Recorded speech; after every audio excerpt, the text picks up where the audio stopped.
السلام علیکم ورحمۃ اللہ وبرکاتہ۔ اگلا سوال پڑھتے ہیں۔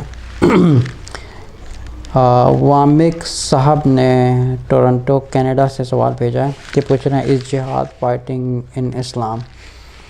ٹھیک ہے، بسم اللہ الرحمن الرحیم۔ رب اشرح لی صدری ویسر لی امری واحلل عقدۃ من لسانی یفقہوا قولی۔ وامک صاحب نے سوال بھیجا ہے ٹورنٹو سے، کینیڈا سے، اور یہ پوچھ رہے ہیں کہ اسلام میں جو جہاد ہوتا ہے اس کو جہاد کہتے ہیں۔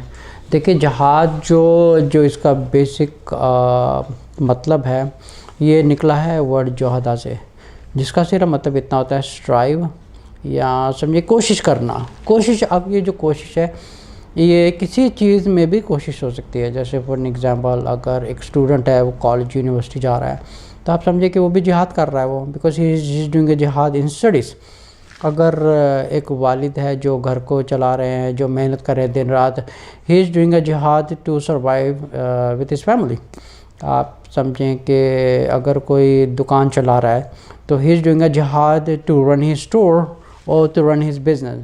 تو یہ ڈیپینڈ کرتا ہے کون سی سچویشن کے اوپر جہاد کا لفظ یوز ہو رہا ہے۔ اس کا مطلب یہ نہیں ہوتا کہ جہاد صرف، یا جہاد کا صرف مطلب اتنا ہوتا ہے کہ صرف اللہ کی راہ میں لڑنا ہی ہوتا ہے۔ یہ اللہ کی راہ میں لڑنا نہیں ہوتا ہے۔ اگر سمجھے کہ کوئی اگر مسلمان ہے، وہ اللہ کی راہ میں ایک دعوت کا کام کر رہا ہے، غیر مسلمان کو قرآن بانٹ رہا ہے یا کچھ بھی کر رہا ہے، یہ بھی قسم کا جہاد ہے۔ اچھا، ایک جہاد وہ بھی ہوتا ہے کہ جیسے کسی مسلمان خلیفہ نے یہ آرڈر جاری کیا ہے کہ کہیں پہ ایک جنگ ہو گئی ہے، وہاں پہ مسلمان سارے آ جائیں، ٹھیک ہے، کیونکہ آج کل تو کوئی آج کل مسلمان کوئی خلیفہ ہے نہیں ہے، تو اس لیے یہ کانسیپٹ آج کل اپلائی نہیں ہوتا ہے کہ کہیں پہ قتال ہو رہا ہے یا کہیں پہ جنگ ہو رہی ہے۔ تو یہ کانسیپٹ آج کل اپلائی نہیں کرتا یہ، کیونکہ آج کل کوئی مسلمان خلیفہ ہے نہیں ہے۔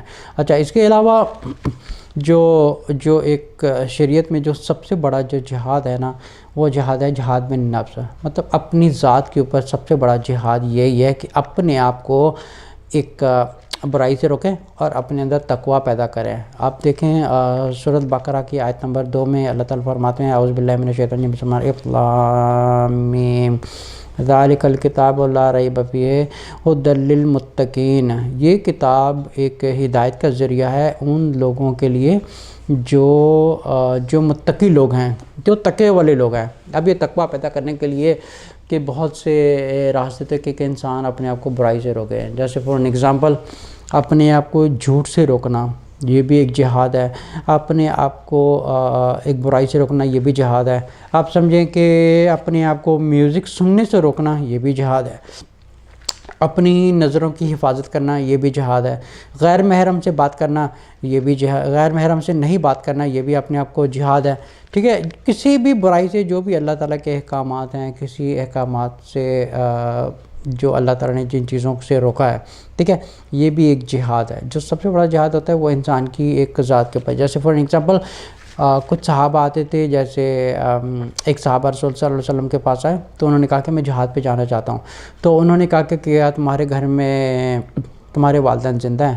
تو انہوں نے بولا ہاں زندہ ہے۔ تو انہوں نے بولا چلو ٹھیک ہے، آپ ان کی جا کے خدمت کریں، آپ کے لیے یہ سب سے پہلا جہاد ہے۔ فار ایگزامپل اگر مجھے کچھ لوگ یہ کافی لوگ سوال کرتے ہیں کہ جیسے تبلیغوں پر جانا، یا آپ سمجھیں کہ اللہ کی راہ میں جانا، کہ یہ پہلے فرض ہے یا گھر میں جو گھر کو سنبھالنا یہ سب سے پہلا جہاد ہے۔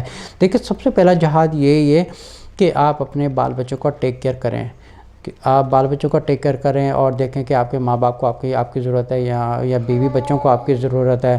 تو ایسا نہیں ہے کہ آپ اپنے گھر کو چھوڑ کے اللہ کی راہ میں چلے جائیں، کیونکہ ہو سکتا ہے آپ کو اس کا ثواب ملے گا، لیکن قیامت والے دن آپ کو اس کی گھر والوں کی طرف سے پکڑ ہو جائے گی، کیونکہ پہلا جہاد یہی ہوتا ہے کہ آپ اپنا جہاد اپنے گھر سے شروع کریں۔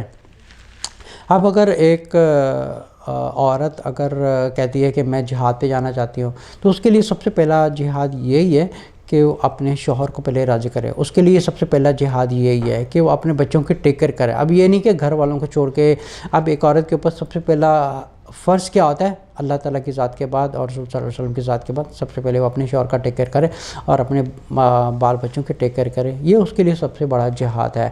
اور یہ ڈیپینڈ کرتا ہے ایک ایکچولی سچویشن کے اوپر ڈیپینڈ کرتا ہے، اور ایک وقت کے اوپر ڈیپینڈ کرتا ہے کہ کون سی سچویشن کے اوپر یہ اپلائی ہو رہا ہے۔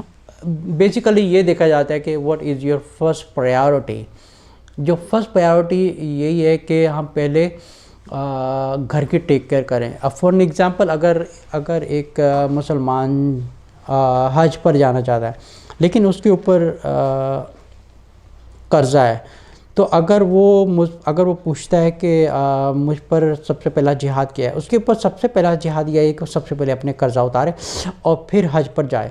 اب ایسا نہیں ہے کہ وہ قرضے لے کے حج کر رہا ہے, کیونکہ ہو سکتا ہے اس کو حج کی طرف سے تو ایک ثواب مل ہی جائے گا, لیکن آپ سمجھیں کہ خدا نخواستہ اگر اس کی موت ہو جاتی ہے. لیکن یہ قرضہ ایک ایسی ایک گناہ ہے جس کی بخشش نہیں ہو سکتی جب تک یا تو جس کو قرضہ واپس کرنا ہے وہ اگر معاف نہ کرے, یا تو اس کی اس صورت میں موت ہو جائے کہ سامنے والے کا قرضہ ادا نہیں کیا, تو اس کی تب تک اس کی ایک سمجھے کہ ایک اس کی بخشش نہیں لکھی ہوئی جب تک کہ اس کا قرضہ معاف نہیں ہوگا, جب تک وہ اس کا کفارہ نہیں دے گا, جب تک وہ سامنے والا اس کو معاف نہیں کرے گا, اس کی بخشش نہیں ہوگی. تو سب سے پہلے اس کے اوپر جہاد یہی ہے کہ سب سے پہلے وہ اپنا قرضہ اتارے پھر حج پہ جائے. سلام.